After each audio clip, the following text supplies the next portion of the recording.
মোরেলগঞ্জে এক বৃদ্ধ মুক্তিযোদ্ধাকে বাড়ি থেকে বিতাড়িত করার অভিযোগ সন্তানের বিরুদ্ধে।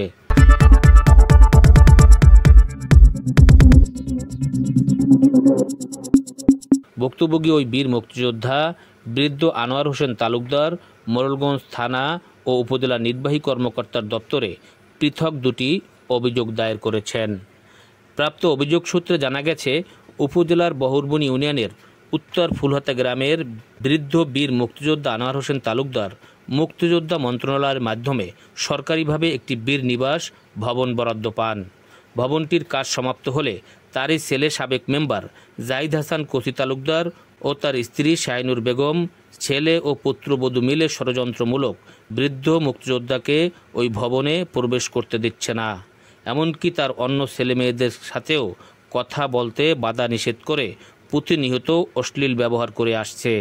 এমনটাই বলছিলেন বীর মুক্তিযোদ্ধা মোহাম্মদ আনোয়ার হোসেন তালুকদার।